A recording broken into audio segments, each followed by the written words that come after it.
Okay, what I'm going to be making is something different today. It's an Italian frittata. And basically, the base of this is eggs. It's almost like an open face omelet is what I would compare it to. You can add what you want, pretty much like an omelet. I'm going to do about a 4 to 6 serving dish of this, or skillet of this, I should say.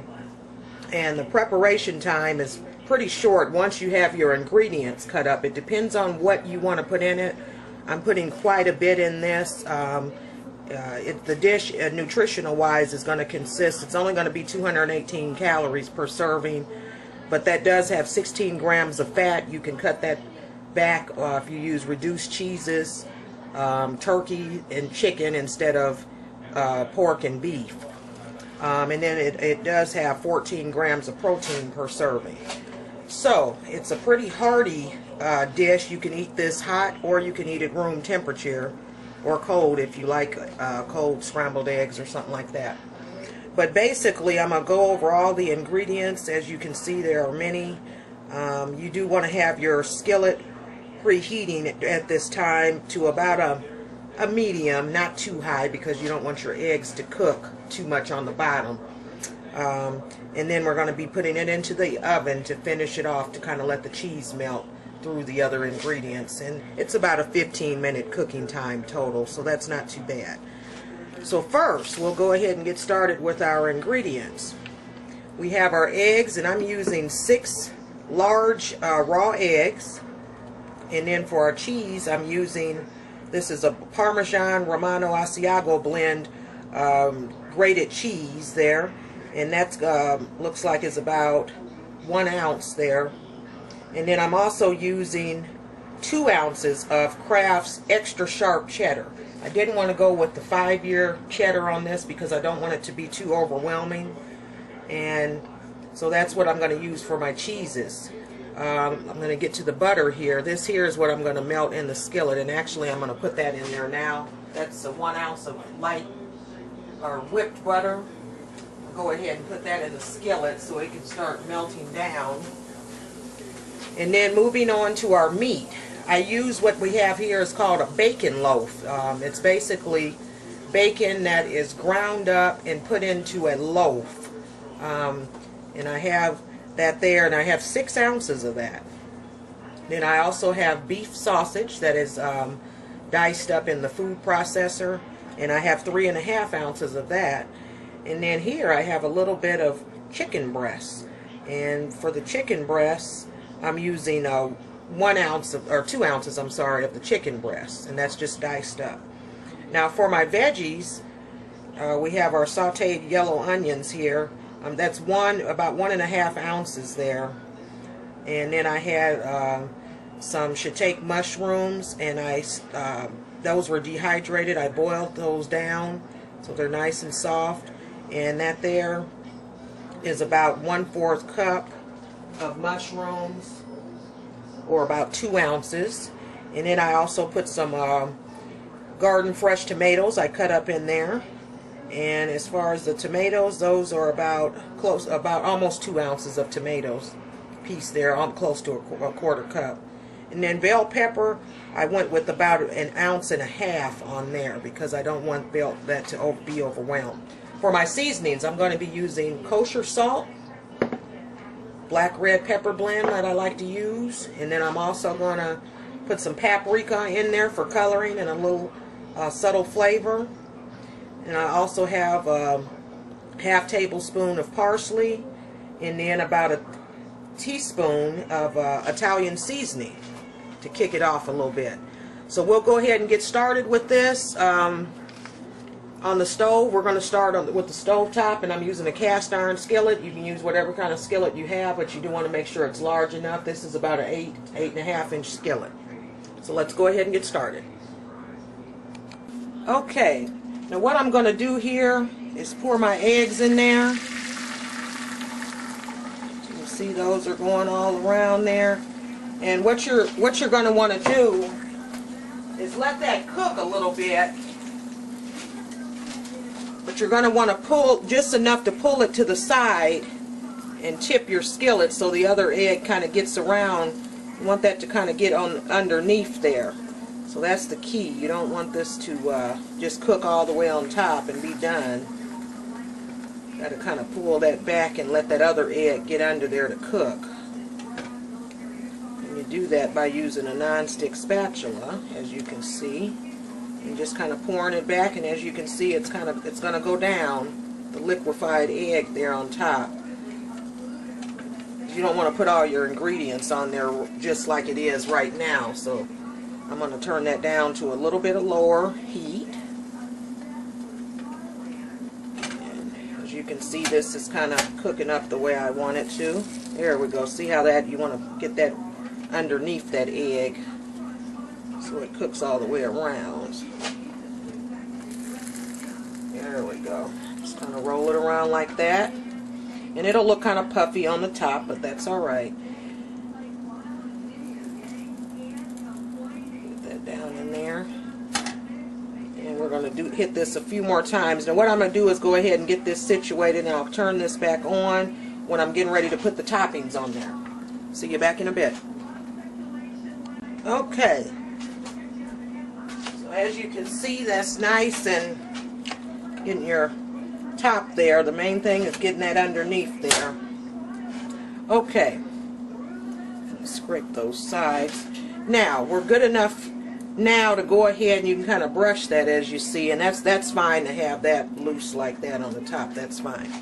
So we'll go ahead. I'm gonna go ahead and just cut this off, and I'm gonna put my seasonings on there, or I'm sorry, my ingredients on there. I think I'm gonna start with the mushrooms.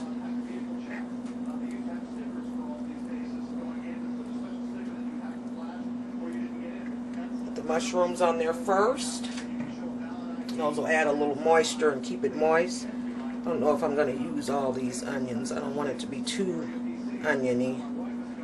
Matter of fact, I think we're just going to use 1 ounce of onions on there. That's about, oops, that's about 1 ounce there. And then I'm going to go with a little bit of Parmesan Romano Asiago cheese. This point, add a little bit of the tomatoes. Get a fork here. I'll go ahead and put all those on there, and you just kind of spread those around like so. Go ahead and do the bell peppers. Got our bell peppers on there. That's really pretty. Okay, now we're going to hook it up with the meat. I'll go with the chicken first. Go with my beef sausage next. And I'm a big carnivore. I love meat. So with the meat and then the eggs, that's why you get the nice amount of protein in this. Go ahead with that.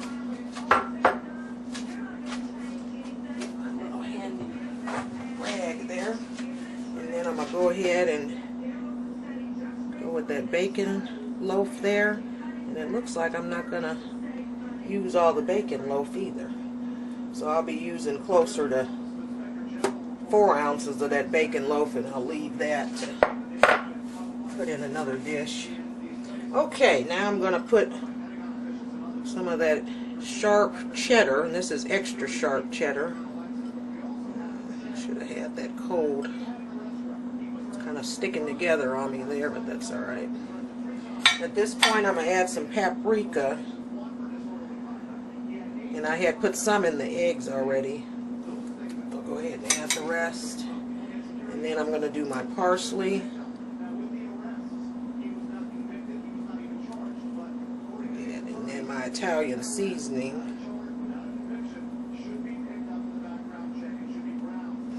And as I mentioned, you do want to have your oven preheating, if I didn't mention it. And if you haven't, that's fine, because this is off, so it's not going to cook down anymore. And basically, this is just going to melt over the top. And just kind of move that around. And this is the benefit of cooking this in a cast iron. You can just transfer this right directly to the oven. Okay. I think I'm going to go with a little bit more cheese on that.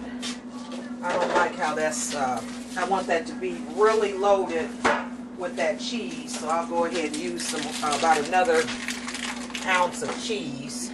Since I didn't use as much bacon loaf on there. Go ahead and grate up about another ounce of cheese. I don't want that to be topped like a pizza. And what this is going to do in the oven, it's going to just basically melt and tie the ingredients together per se. Alright. Again, this is what we call the frittata. Okay. So I'm going to go ahead and transfer this to the oven, and you're only going to want to leave it in there about 10 minutes. You don't want to cover it up. Just leave it as is, and we'll come back and check on it in about 10 minutes when it's done. Okay, here's our finished frittata. And basically, as you can see, it's everything, the cheese melted in, and this is how it looks. I am going to let it cool for about 10 minutes before I cut it. And then you do want to take a knife or something of the sort and go around the edges to kind of loosen that up, just in case it's stuck, which it probably did with the cheese. If you don't, and you don't have to use cheese in this. You can put anything pretty much you want in there that you like, of course. You can add capers, citrus zest, pesto, mustard, cilantro, tarragon, mint, herbs, anything you want. Different cheeses, sour cream. You can put potatoes in it. I almost use potatoes, but I don't eat many carbs, so corn would be good in there also, roasted or sauteed leeks or something like that. But anything you use pretty much will fit in this dish, so as long as it's something you and the party that's going to eat it likes. So basically, like I said, I'm going to let it sit about 10 minutes, come back and cut into this baby, and as you can see, that's how it kind of looks. It's coming up nice and easy from the bottom of the skillet. That's why you do want to use a cast iron or a good non-stick skillet that can go in the oven. It only has to be on about 350, even 300 will work just to melt everything. So we'll come back and do a taste test here in a few minutes. Okay, now's the time to cut this. I had a brand new pie cutter that I haven't used, so I'm gonna cut into this baby with this so I can hopefully get a uniform piece in there. What is thick? And the more eggs you use in this, the thicker it will be, by the way. There we go. Oh, get that piece there. Alright. That little piece on there. Okay. As you can see, that's how it ends up looking. Got your egg there on the bottom, your veggies, and all your ingredients right in there. Go ahead and give this a taste.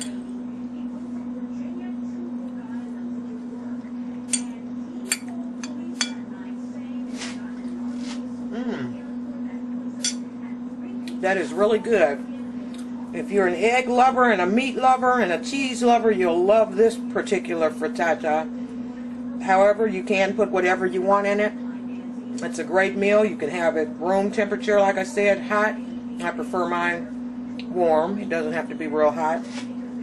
It also go good with a nice piece of toast, I can sense. And I think I'll be having some of this for breakfast tomorrow. So go ahead, hit up the kitchen, use some of those ingredients that's in your cupboards that you rarely use, and make you a fresh frittata.